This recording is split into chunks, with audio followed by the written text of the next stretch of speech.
Mystery of pyramids.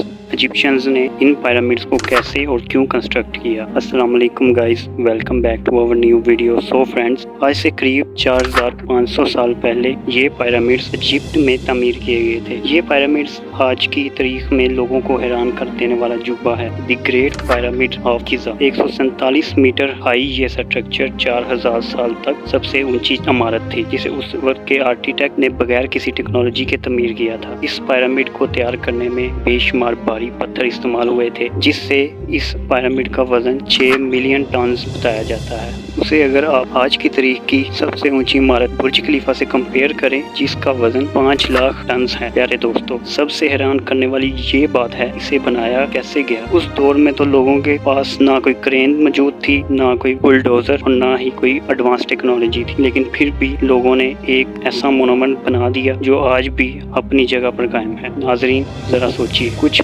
Buildings 4500 साल तक कायम रहे, इतनी जलती हुई गर्मी में, तूफान में, हत्ता के बारिश में भी। दुनिया में इतनी पुरानी चीज कोई नहीं है जो 4500 साल तक सरवाइव की हो। आखिर कैसे ये मुमकिन हुआ, चलिए जानते हैं इस वीडियो में। नाजरीन, जैसे ही हम माजी में पीछे की तरफ जाते हैं, वैसे ही बहुत मुश्किल होता है कि ये जानना कि ये कैसे और क्यों हुआ। एस्टिमेट लगाया जाता है कि ग्रेट पिरामिड ऑफ गिज़ा को 2560 BC में तमीर किया गया था, जिसे फ़िरौन खुफू ने तमीर करवाया था। उस वक्त इजिप्ट में जो भी बादशाह होते थे वो फ़िरौनों के नाम से जाने जाते थे। अगर हम फ़िरौन खुफू की बात करें, ये 25वीं सदी बिफोर क्रिस्ट इजिप्ट के किंग थे। रिसर्च के मुताबिक उन्होंने 63 साल इजिप्ट पर हुकूमत की। एक्चुअली ये पिरामिड नाइल रिवर के किनारे पर वाक़ है। ये सिर्फ एक पिरामिड नहीं, बल्कि इस जैसे 2 और पिरामिड भी तमीर किए गए थे। इनमें सबसे बड़ा pyramid the Great Pyramid of Giza, जिसे हम द पिरामिड ऑफ खुफू भी कहते हैं, इससे छोटा द ग्रेट पिरामिड ऑफ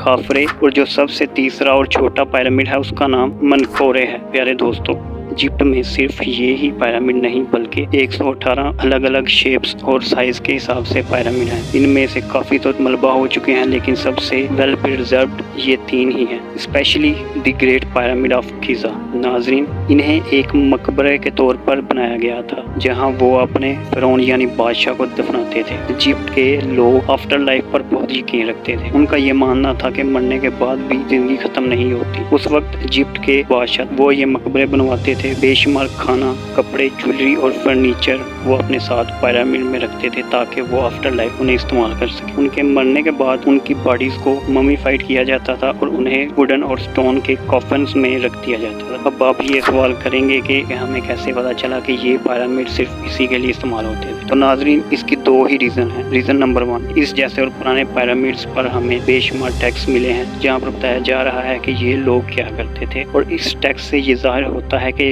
वो पिरामिड्स जो उस दौर के फ़िरौन अपने लिए बनवाते थे, वो उन्हें अपने मकबरे के लिए इस्तेमाल किया करते थे। Reason number 2, the Great Pyramid of Giza से भी ऐसी चीज़ें रोनमा हुई हैं जो साफ साफ बयान कर रही हैं कि इन पिरामिड्स को उस ज़माने कदीम में किस काम के लिए इस्तेमाल किया जाता था। सो फ्रेंड्स, अब बात करते हैं उस जमाने के लोगों ने आखिर कैसे 147 मीटर ऊंची इस इमारत को खड़ा किया था, जिसे बड़े बड़े पत्थरों से बनाया गया था। इस पिरामिड में लगा एक पत्थर अपने आप में 2.5 से 80 टन का वजन रखता है, और इसे इस बारीकी से काटा गया था, जबकि काटने के लिए कोई औजार या टूल मौजूद नहीं था। और फिर इन पत्थरों को एक के ऊपर एक कैसे रखा गया, जबकि इनके पास कोई एडवांस टेक्नोलॉजी मौजूद ना थी। इस पिरामिड की कंस्ट्रक्शन को लेकर काफी थ्योरीज वायरल हुई हैं कि इनकी तमीर स्लेव्स और जरूरतमंदों से करवाई गई थी, लेकिन ये बिल्कुल गलत थ्योरीज है। हम जानते हैं जो वर्कर्स इन पिरामिड्स को कंस्ट्रक्ट कर रहे थे वो हाईली स्किल्ड और प्रोफेशनल थे। टोटल में देखा जाए करीबन 20 से 30 हजार वर्कर्स ने पिरामिड को कंस्ट्रक्ट किया था, जिन्होंने दिन में 10-10 घंटे काम करके the great pyramids of Giza को कंस्ट्रक्ट किया। उस जमाने में टेक्नोलॉजी ना होने के बराबर थी, लेकिन फिर भी उन सब वर्करों ने ये सब कुछ कर दिखाया। कहा जाता है कि इस दौर के इजिप्शियन लोग बहुत ही फास्ट माइंडेड थे, इसलिए तो इनके आर्ट वर्क को आज पूरी दुनिया में कॉपी किया जाता है। उम्मीद करता हूँ आपको आज की इस वीडियो से बहुत इन्फॉर्मेशन हासिल हुई होगी। मजीद ऐसी वीडियोस देखने के लिए हमारा चैनल सब्सक्राइब करें। मिलते हैं नेक्स्ट वीडियो में,